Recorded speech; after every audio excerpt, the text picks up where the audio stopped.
Have you ever felt the sting of criticism even when your intentions were pure? Today, let's uncover a profound truth. Criticism isn't a curse, but a hidden blessing from the divine. What if every harsh word is a tool God uses to awaken your strength and greatness? Imagine absorbing negativity and rising above it like a mountain untouched by storms. Today, you'll learn powerful techniques to stay calm and peaceful, even in the face of harsh words. From the wisdom of Buddha to the strength of Gurujief, this talk will transform how you face rejection and pain. Stay with us. Because today, you won't just learn to tolerate criticism. You'll discover how to transform it into divine power. Today's spiritual discourse is on technique and power to tolerate criticism and condemnation to stay calm. First of all, understand this. Why does someone criticize you in the first place? When you go deep into this question, you'll begin to realize that if someone is criticizing me, then there must be some flaw within me. Perhaps I have done something to them, maybe recently, maybe a year ago, or perhaps even in a past life. There must be some unfinished give and take between us, and now that give and take is simply being balanced. One thing you must understand clearly in life: nothing in this world happens suddenly or by accident. Existence is extremely intelligent. The power of existence pervades every atom. It knows everything: what you did and when you did it, what you did in which lifetime, and what you are doing now.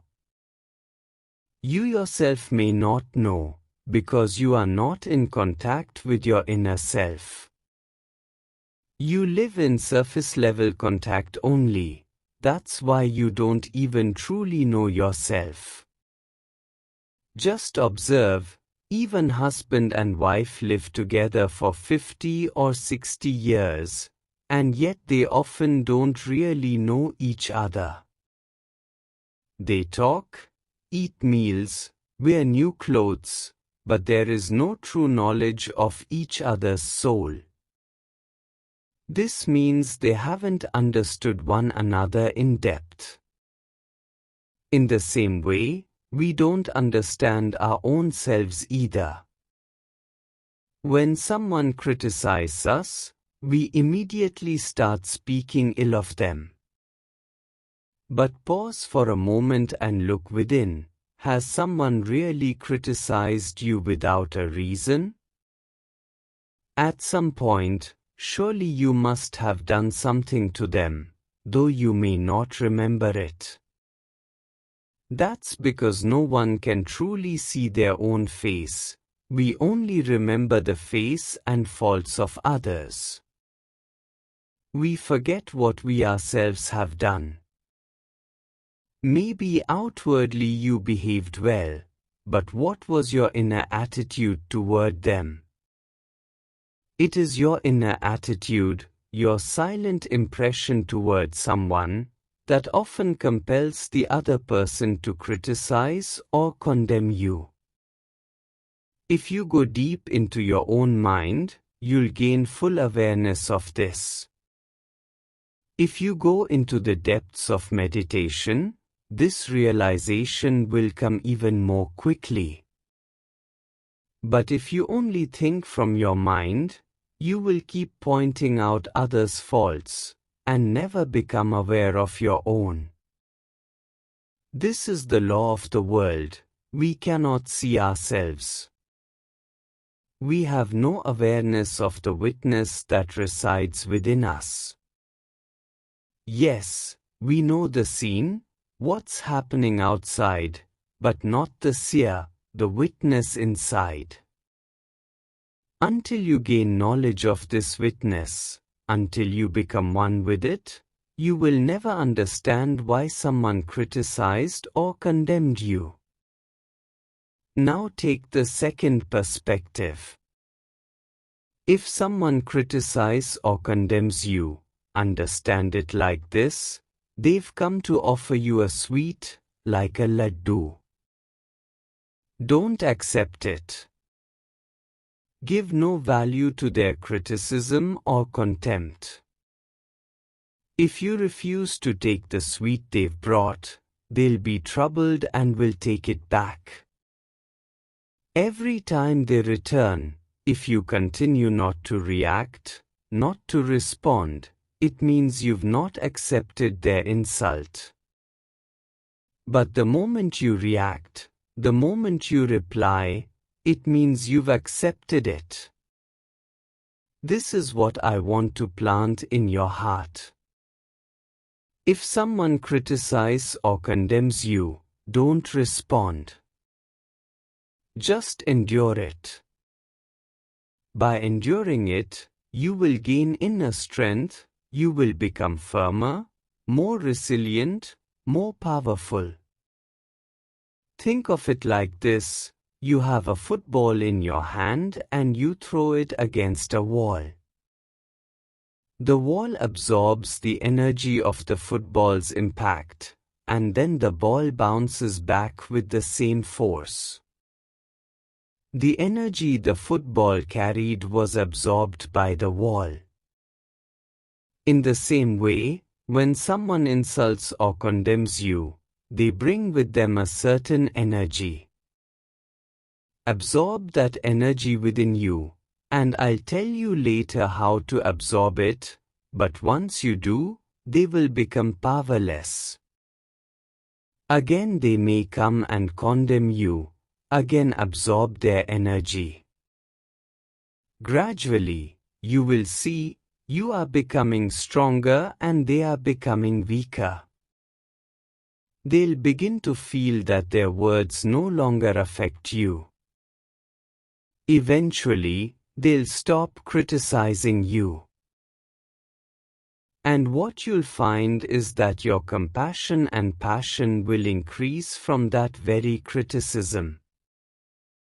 Life itself will show you how. So whenever such a moment arises in your life, always try this: do not respond. Do not react. Just absorb. The more you absorb, the stronger you will become, and greatness will begin to rise within you. In time, the very person who condemned you may begin to feel humble before you. And life may bring them to a point where they come and ask you for forgiveness. This is exactly what happened with Mahatma Buddha, not just once, but many times. People would hear his words and get disturbed, feel offended. And because they had no understanding, no words to respond, they couldn't say anything, so they would simply spit on Buddha and walk away. Buddha's disciples said, "He just spat on you, we can go and teach him a lesson right now." Buddha replied, "No, don't." He had no other way. Spitting was all he could do. He had no words, no understanding. And Buddha said, "You'll see, in a few days, when understanding dawns within him, he will come and weep at your feet, begging for forgiveness." And that's exactly what happened many times in Buddha's life. So if this could happen in the life of Buddha, it will happen in your life too. Now let's look at the second aspect of this. If God wants to bring you onto the right path, if He wants you to grow, to become stronger, and He praises you, then your ego will grow. But if He chooses someone to criticize or insult you, don't think it's just that person doing it. Understand this deeply. It is not the person, it is the soul within him, and that soul is a reflection of the divine. It is God Himself, through that soul, prompting the criticism. So that you wake up, so that you become aware, so that you strengthen yourself. If you are able to see this from a positive perspective, only then will transformation happen within you. But if you react, you block the transformation. There was once a saint, and across from him sat another ascetic who constantly hurled insults at him, every time he saw him. Yet, every evening, the saint would send sweets to that ascetic, and the other would gladly accept them. One day, the saint's disciples asked, "He keeps abusing you, and yet you send him sweets? And he even accepts them."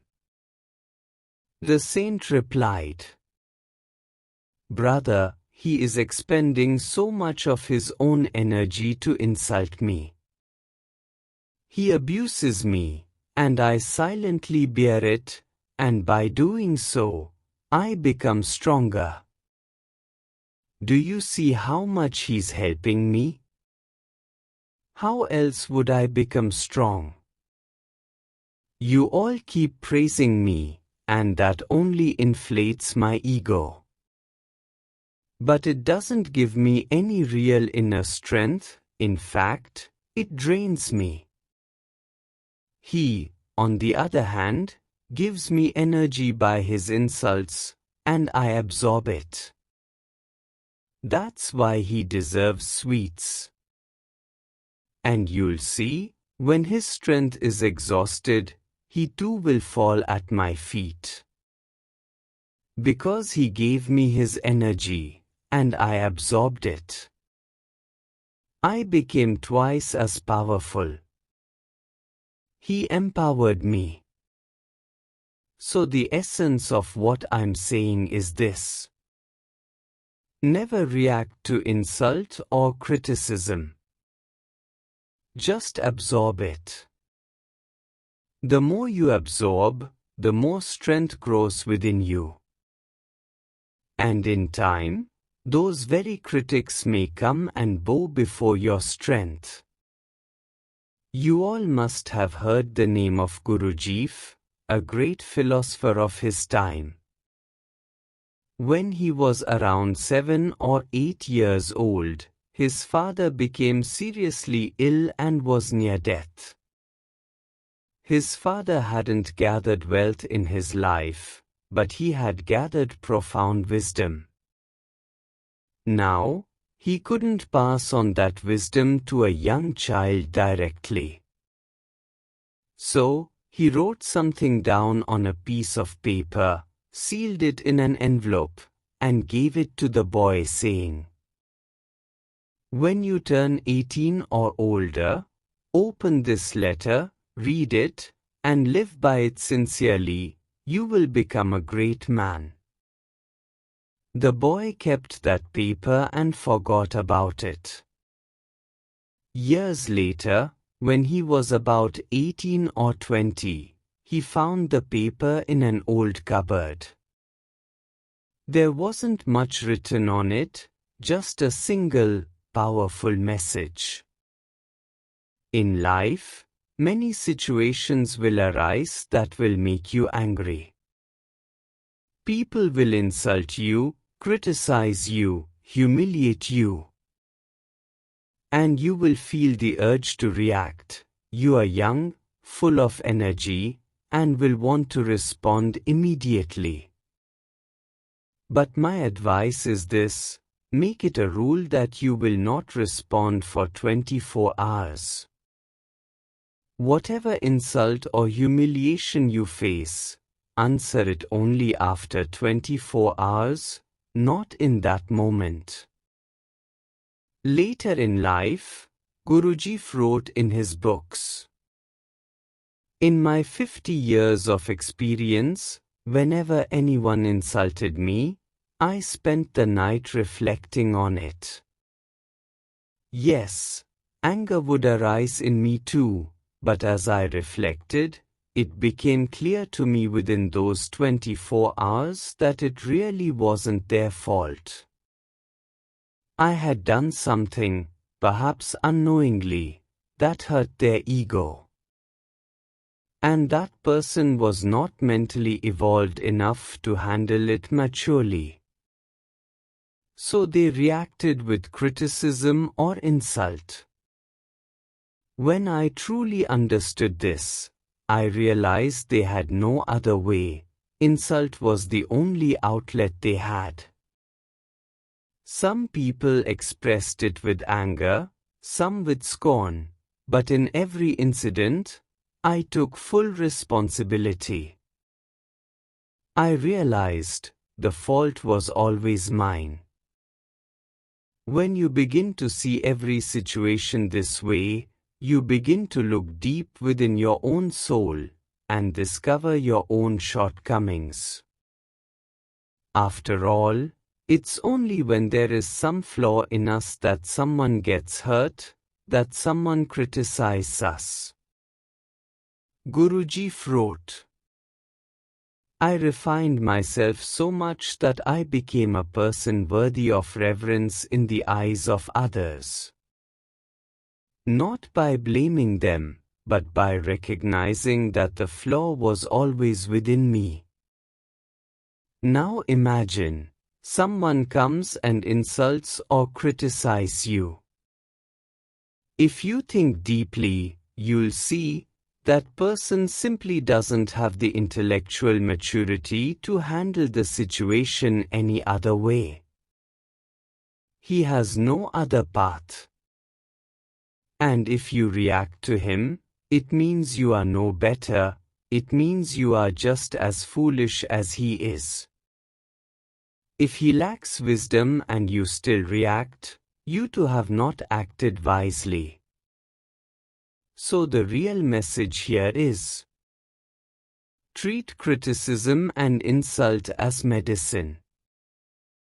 It is a tonic sent by God, meant to help you grow. If you take it in that spirit, you will improve, become mentally strong, and rise in the eyes of others. Now, how do we handle such moments? Here's a simple approach. 1. First, understand, it's coming from God, and God only wants your upliftment. If you accept this deeply, you won't resist it. 2. When such a moment comes, focus on your breath. As you bring attention to your breath, you will enter a no-mind state. Because the suffering happens to your mind, not your soul. So, by going beyond the mind, you steel your mind like iron. Then no insult can affect you. 3. In the no-mind state, your consciousness starts to evolve. And as soon as even a little consciousness awakens in you, the other person starts to realize his mistake. Because consciousness sends out a powerful vibration, it touches the depth of the other person's heart. He will begin to see, I'm insulting someone who is a truly noble soul. And slowly, God will begin to elevate you in every way. If you are not able to do all this right away, at least do one thing. Don't respond. Just count backwards in your mind. This will draw your attention inward and bring you into a no-mind state. There, your consciousness will develop, and you will not react. But if even then your anger feels uncontrollable, you can use this physical method. With one hand, pinch the other arm hard enough that your anger energy gets released there, so it doesn't spill out in reaction. With these practices, you will become stronger and your consciousness will begin to evolve. And slowly, you will become great, just as Gurujief did in his lifetime. At that point, a new feeling will rise within you. Now what next? I am no longer affected by anyone's insults. There is peace in my mind. And when that happens, the first thing you'll do is thank God. And when you offer thanks from the heart, God will begin to open new paths of growth for you, so that in this very life, you can experience the realization of your soul. Let me share with you a short story, an old one, but deeply meaningful. There was once a poor woodcutter. Every day, he would go into the forest, cut wood, and live his life peacefully. He never complained to God. Even when it rained and things got difficult, he simply thanked the divine and carried on. A sage used to pass by the same forest path every day. He observed this woodcutter, how hard he worked, how poor he was, and yet how content. One day, the sage told him, "Why do you only cut wood here? Go just half a kilometer deeper, you'll find much better wood there." At first, the woodcutter hesitated. "That'll mean carrying the load farther. It'll be hard." But one day, he decided to go. As he walked deeper into the forest, he noticed a beautiful fragrance in the air. He realized he had found sandalwood trees. He cut a little and sold it, earning thousands of rupees. The sage then told him again, "Don't stop here. Go even further, you'll find something better." What I mean to say is that you should also go deep into your mind like the sage told the woodcutter. The woodcutter followed his advice. He ventured deeper and discovered a silver mine. Then a gold mine. Then a mine of diamonds and precious jewels. In just a short time, he became one of the richest men in the city. But he still saw that same sage walking the same forest path, unchanged. A question arose in his heart.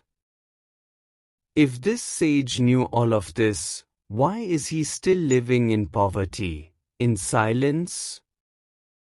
One day, God kindled a light in his heart.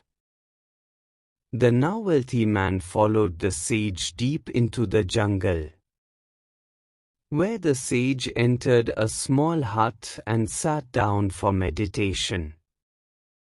Watching this, the rich man was stunned.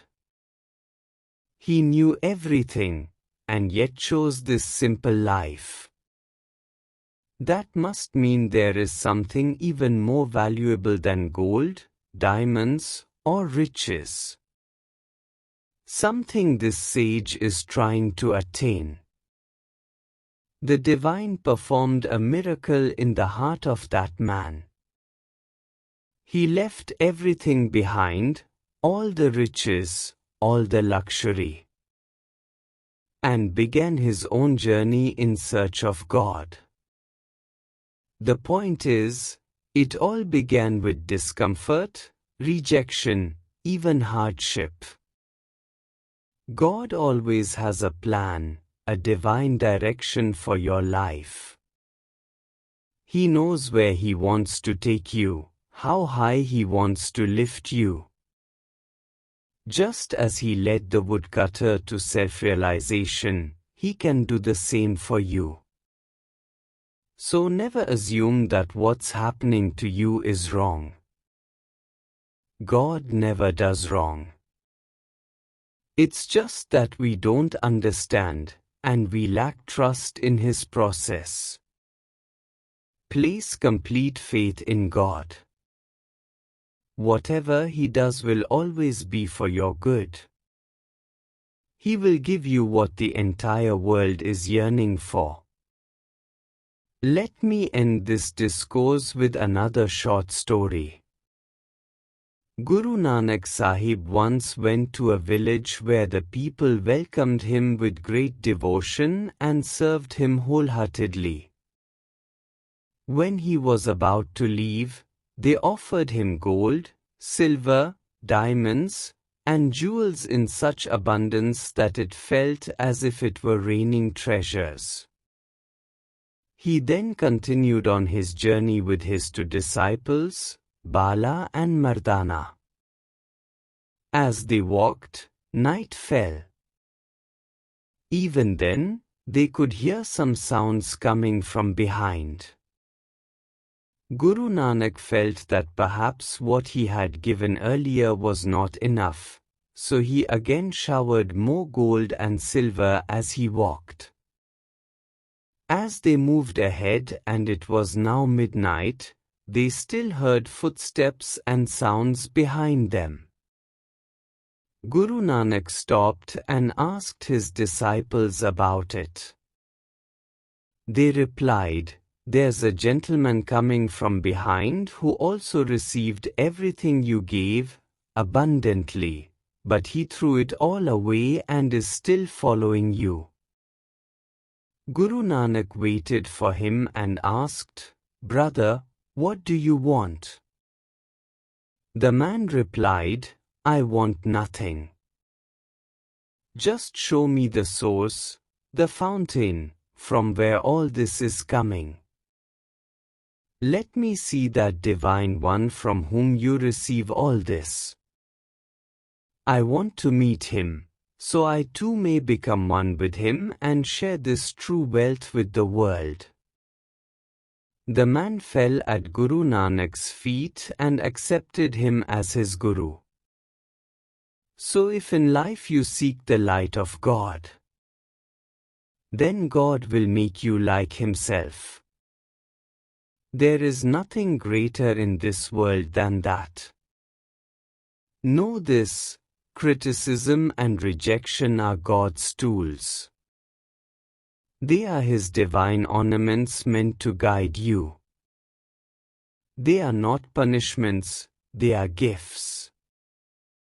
They are His medicine, His tonic, to help you find the path. So thank God for your difficulties.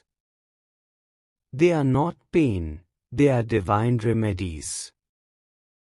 They are helping you move closer to Him. If you truly take this to heart, you will not see the world's suffering as suffering anymore. It will feel as though flowers are showering upon you, as if God Himself is sending you fragrance and grace.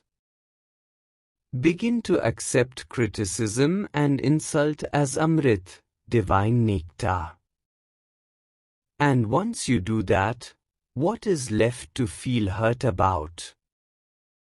You have already accepted God in every form. And when you do, know this deeply. God will accept you too. That is the greatest secret of life. Nothing is greater than this truth. Whatever is happening, know that it is God's grace. Without His will, not even a leaf moves. If you keep this truth alive in your heart, then know this with certainty. You will meet God. Thank you.